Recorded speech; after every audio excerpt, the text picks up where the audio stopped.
Okay, let's start. Such a shame. Hi, Martin.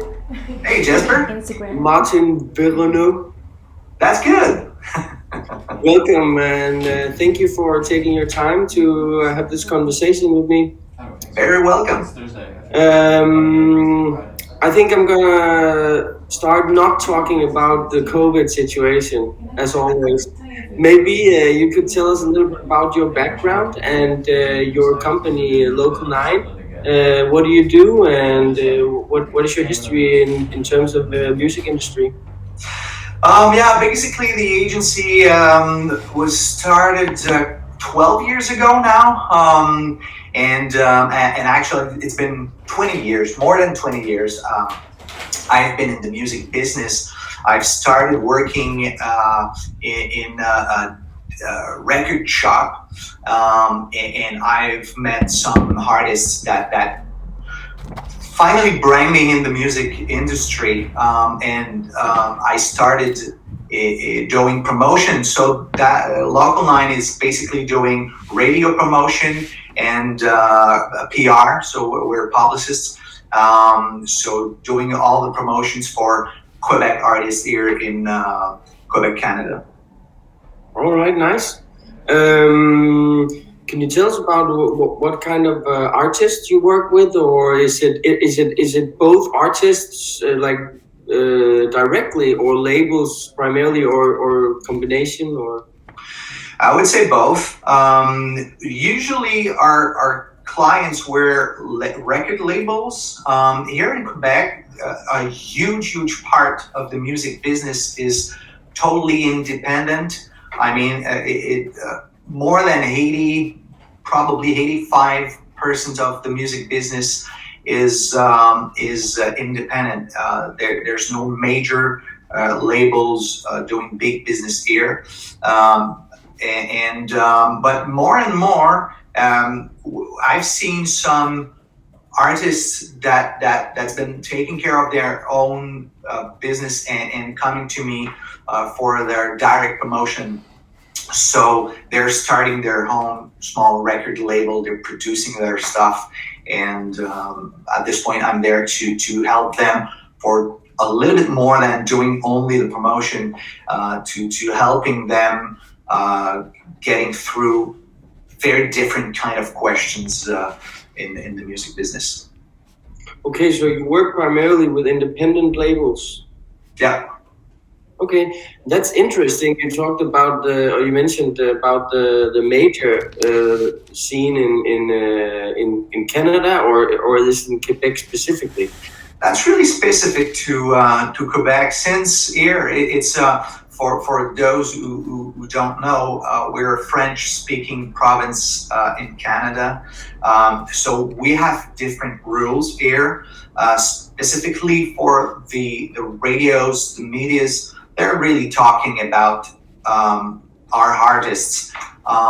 So the large proportion of them are singing in French. And we have quotas here in radios. They have to play 65% of French music during the day. So that's really specific for radio stations here in Quebec. And that's pretty different from the rest of the country. But that is, I don't know if you're familiar, but that's kind of familiar to how things are in France, actually, because that's also rather independent, at least from the radio station's perspective, and also this quota on how much French-speaking music that should be there. Yeah, totally. Here we have some very important labels, but they're independent. They're not affiliated to any major distributors, and so we have kind of our own ecosystem, I would say. Okay, that's interesting, because my next question would be how it is in terms of French language compared to English language in music in Quebec or in Canada in general. But I'm assuming that that the French language in terms of music is mainly focused around Quebec then. Yeah, and you know what the problem is? We're really, really near from the United States. The rest of Canada is speaking English. So what I see, many artists here wants to try to do their music in English, and the problem is they don't really have a big help from the radio stations because of that quotas, the 35% of English music that the radio stations can play, they play Bruno Mars and Coldplay and whatever it is. And at this point, there's no room left for artists from Quebec.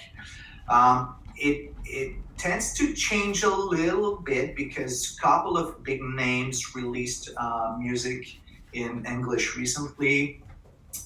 They can take a little room for these artists because they're huge names here, but usually it's very, very tough. So that's mainly the reason why. And by the way, there's something we're doing here. For a long time, when we used to have calls from artists that are offering English songs, but they do speak French and they're willing to kind of translate some part of the song, we do bilingual songs. And so that means that we're keeping part of the song in English, mainly the choruses, and we're changing the rest of the song and we put it in French. So at this point, it's calculated in the French quotas of the radio stations. So that means we can have more airplay for these songs. The song needs to be at the minimum 50% plus 1 second to be officially French. Okay. For the radio station. But if you want that song to be part of our national charts, it needs to be a little bit more close to 70%. So at this point, we have the artist to sing in French. We keep the chorus in English. So we have bilingual songs. And sometimes we do release both versions. And they're kind of compiled for the charts. So all the spins we have for both songs are compiled in one, and that's getting us higher in the chart. So that's a little strategy we're doing from time to time. That's interesting, bilingual music compositions. Yeah. Yes, that must be quite unique for Quebec or Canada. And especially because that's done specifically for radio purposes, because they do release their English version, their original versions on the DSPs on all the streaming platforms. Okay. And do you see any is there any connectivity from, for example, from France or like, let's say, other French regions in Europe, for example? Do you see music coming from there just because it's French, and vice versa? Do you see easy opportunities from French music in Quebec, for example, to go to Europe in the French territories, Belgium? Yeah, it happens sometimes, but usually because of we have a huge music industry here. Huge in terms of we have many artists.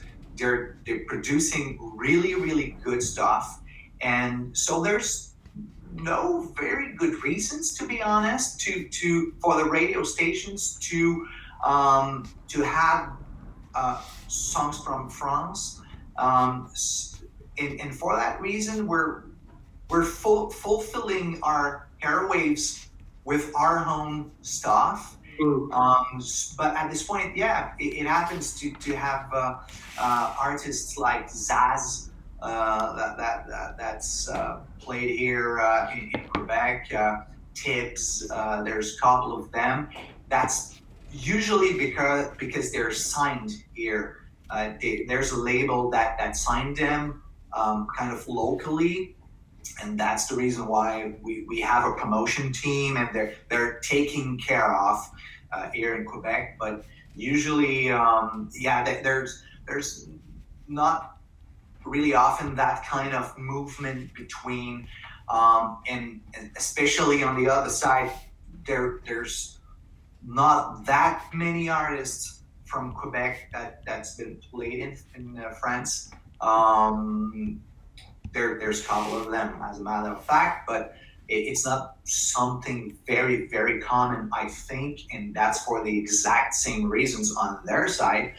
They have many artists, and there's no need to have another French singing artist from Quebec unless they're signed locally, or there's plans coming up for this artist in that specific country. And I think that's really country based. Is there a team locally that's been taking care of the artists? Is there something coming up? Will there be shows, TVs, or other publicity coming up? That's probably part of the of what can be done. Yeah. That's interesting. I mean, maybe there's possibilities in the future to do collaborations between labels in, for example, in France or Switzerland or whatever, and Quebec, because if they could both, commit to promote each other's music, maybe that could make sense. Mm-hmm, yeah, and it happens from time to time. Though we have an artist. It's a duo.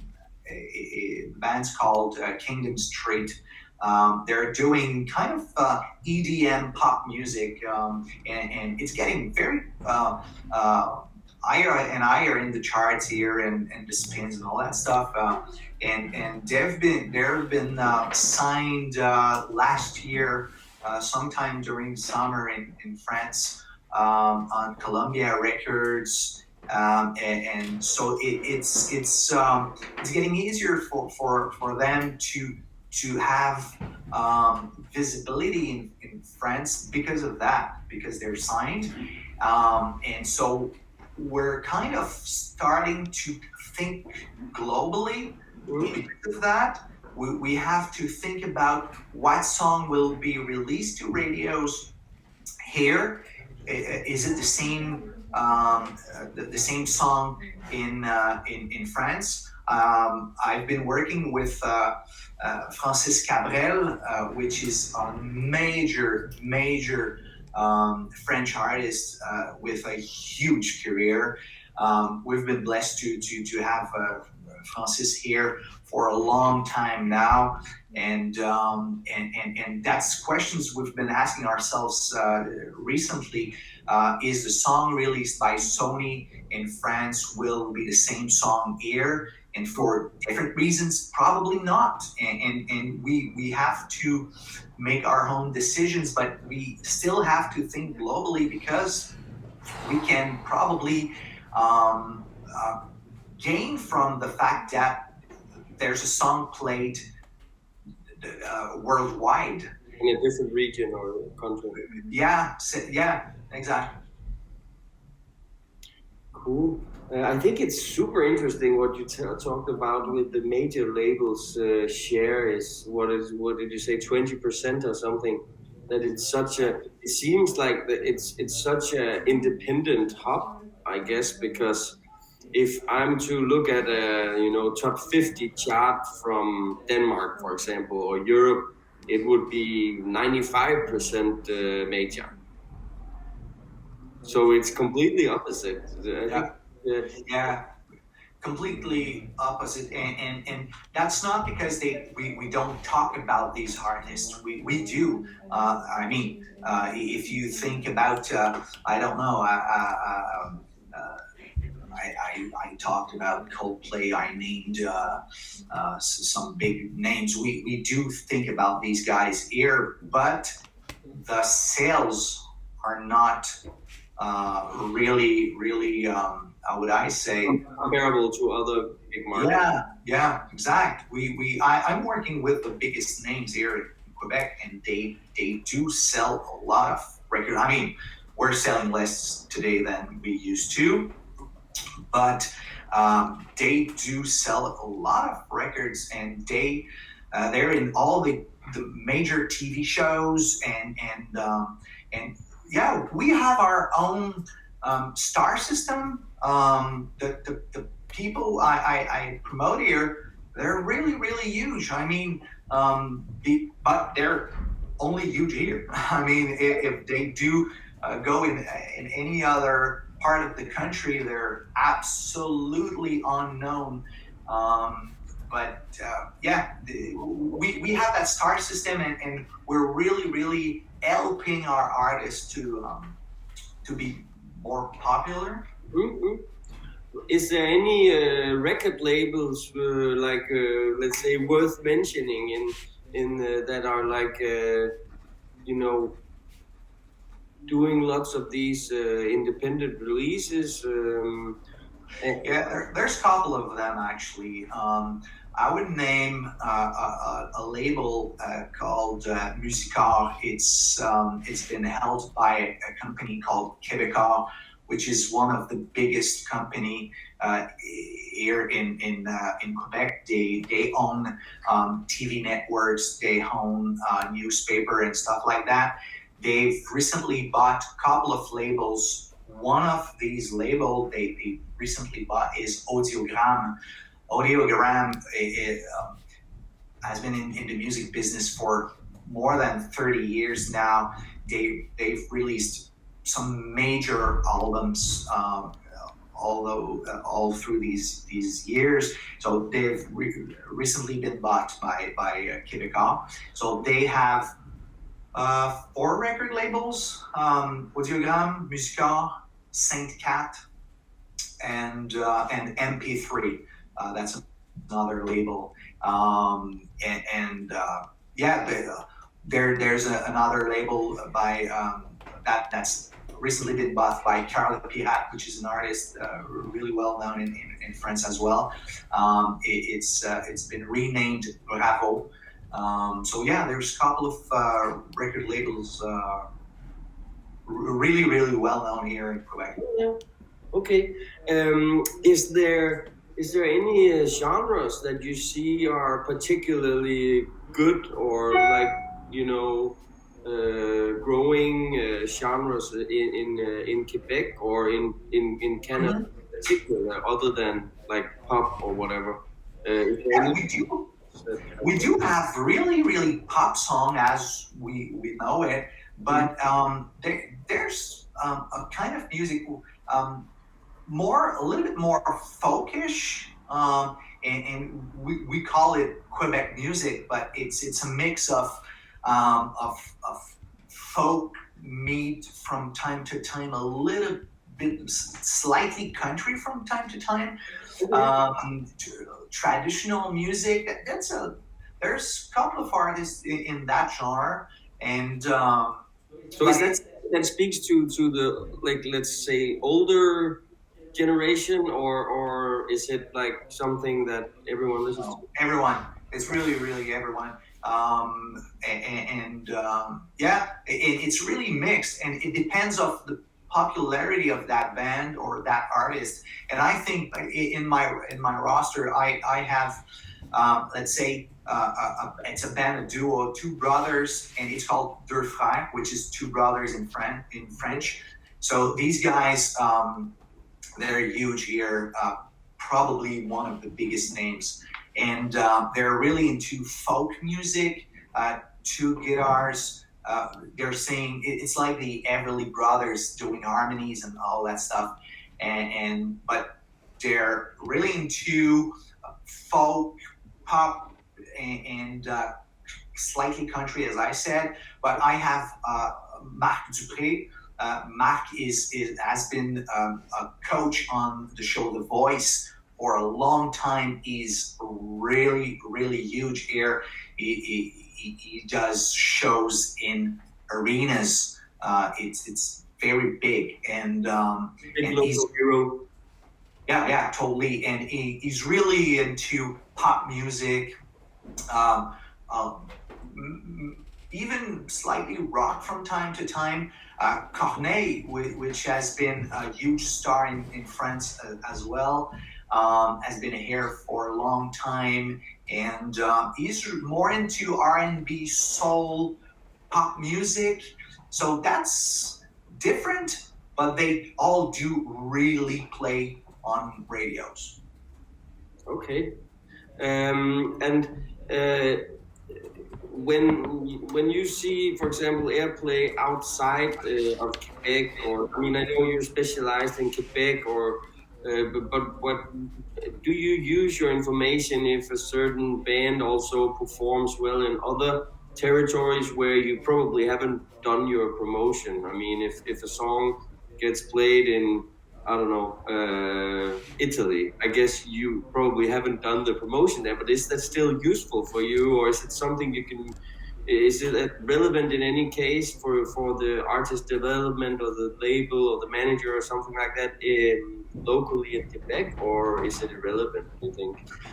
Yeah, definitely. I really like to see that the song's been played, and that's the reason why I've been using Warren for a long time now, and that's because there's new ways now to send music to service your music to radio stations, namely Groover and these websites that's been sending stuff. I don't always know who's doing what exactly. It can be the manager himself that's sending the song through Groover, and you don't always have a reply or answer. So when I see the song that's been played, I like that because I can add it in my report. Say, hey guys, just so you know, the song's been played in that country on that specific radio station, and that's very, very useful. And yeah, that changed the way I've been working, because when I started 20 years ago, I was I was talking to everyone over the phone. I was calling the music directors. Oh yeah, no man, all the time. I mean, I was really, really booked. My schedule was tight, talking to everyone. That changed because when you see that something's going really good in a specific radio station, so you don't feel like you have to really call every single week. It can be just a quick email saying, hey guys, thanks for all that had. And just by the way, think about this one or this one. But you can know at every second what's going on. You can be proactive, like thanking the radio instead of requesting them to tell you something. Totally. Yeah, and some music directors, I mean, in some regions, there's very small radio stations, and so there's one guy, one girl doing all the stuff, music directions, the programs, and doing the cleaning as well. So that person don't have the time to talk to everyone, and there's many people who wants to know if their song is played or not. So at this point, I mean, when it's tough to talk to someone, but at least you know that the song is played, that's something very, very useful to know. And so at this point, I don't feel like, as I said, I have to call every single week to get infos on my artist or song. I just have to quickly check what's going on, and I see it's been taken care of. Fantastic. I can do something else. Okay, so at least you save some time. Oh, totally. You Mon- can't Money, imagine how. money, right? And thanks for that, by the way. You're welcome. Man. So if you, for example, are outside Canada or Quebec in particular, and you wanna get your music out in this region,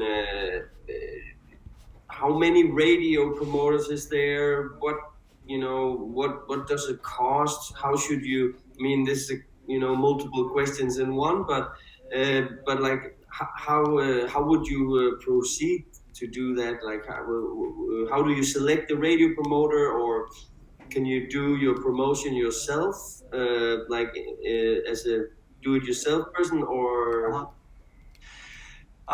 There's a couple of things in that question. First, I think I've always said if you can start by doing your promotion yourself, do so. And that's for one big reason. At least you'll know how it works.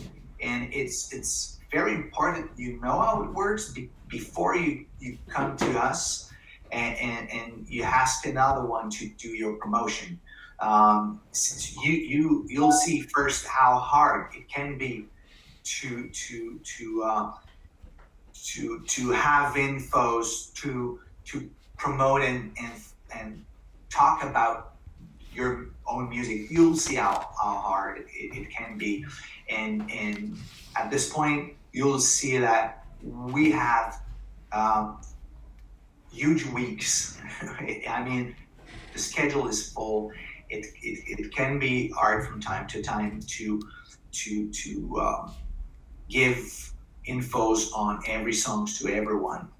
So when you know that, it's getting easier. You're a little less pushy, and I like that. So I can take the time to do my job and not only reinsuring yourself about how the music can be, how good it can be, or how good you can be, or that stuff. I don't take time to do that if you know what kind of schedule I can have.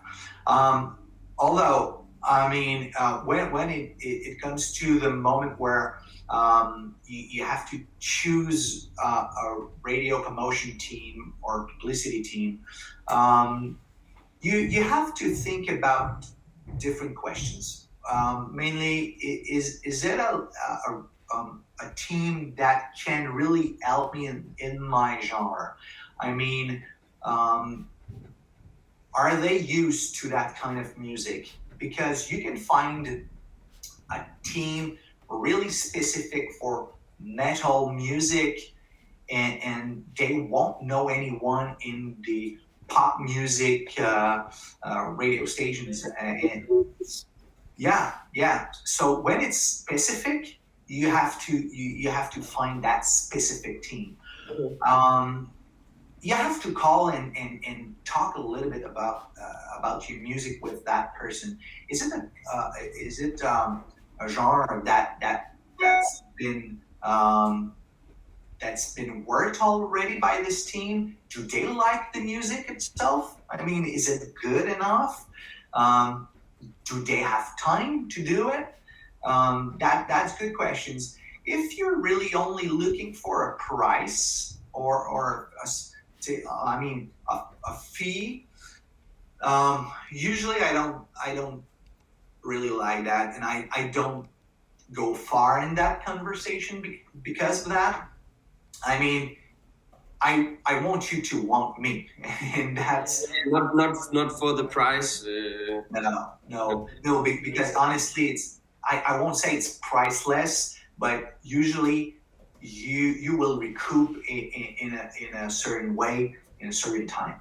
There's money that can be made from releasing a song to radios. And so at this point, if you're only talking about the money part of it's important, don't get me wrong, and we have to have that conversation. But if when I get an email saying Hey guys, I want to release a song. How much is it?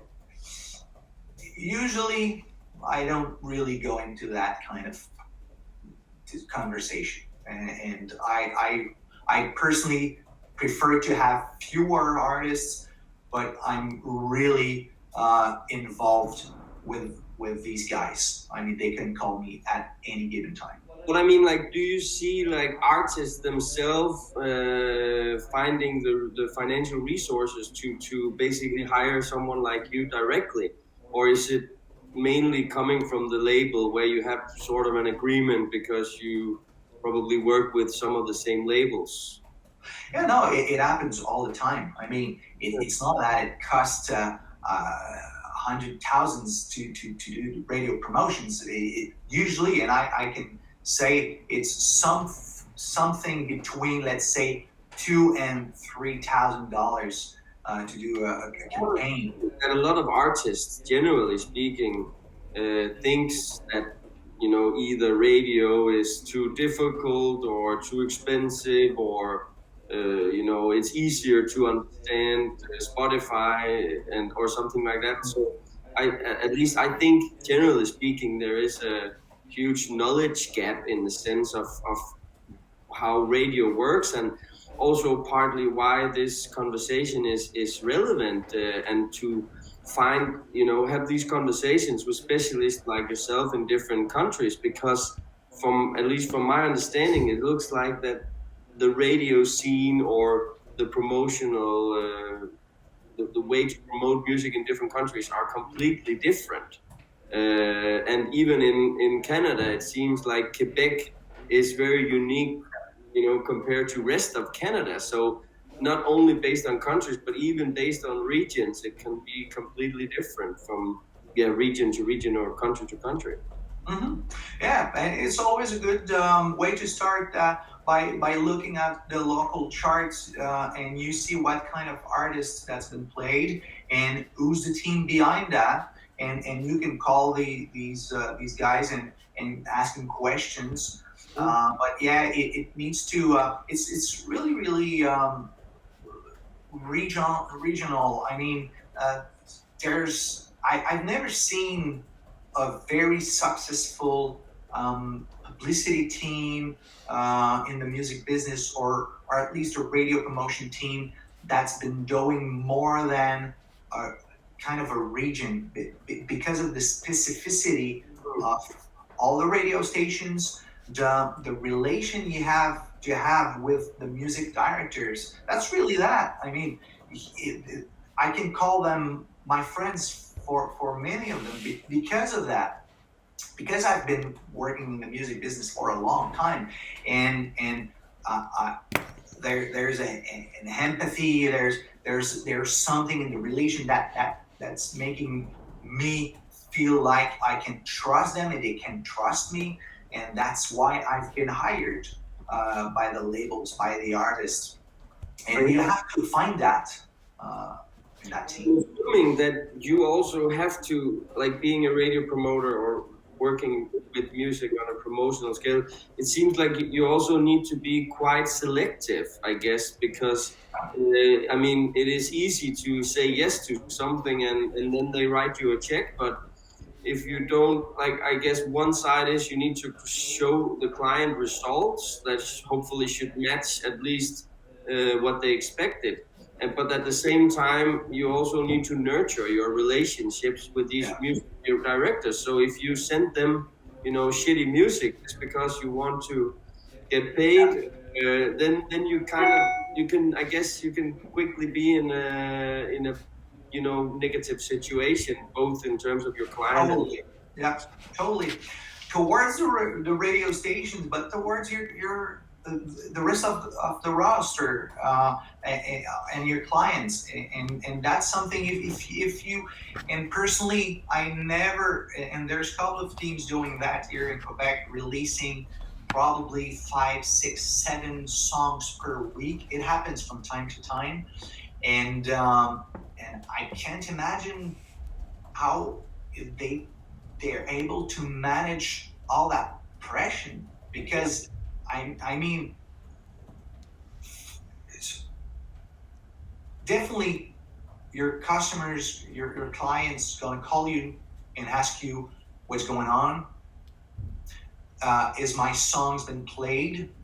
And I mean, if you release 5 songs a week and there's only, let's say, 2 or 3 ads, this team has 5, I do have 1 or 2, there's another team. And I mean, if there's 30 songs per week and there's only 2 or 3 ads, that left 26, 27 songs. That's going to be back on the meeting next week, probably. Yeah. And people are going to ask questions.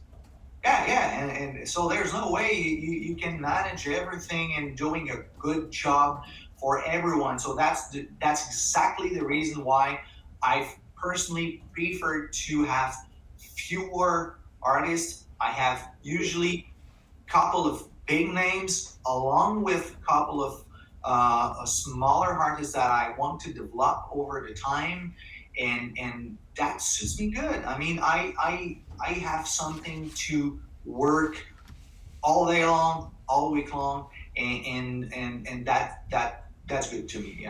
Yeah, because I guess also when you call your radio program or director, and maybe you have 15, 20, 30 minutes or whatever, you probably know that you can pitch 2, 3, 4 songs or whatever, and if you have 10 when you reach number 5, he's like, we don't have more time, Martin.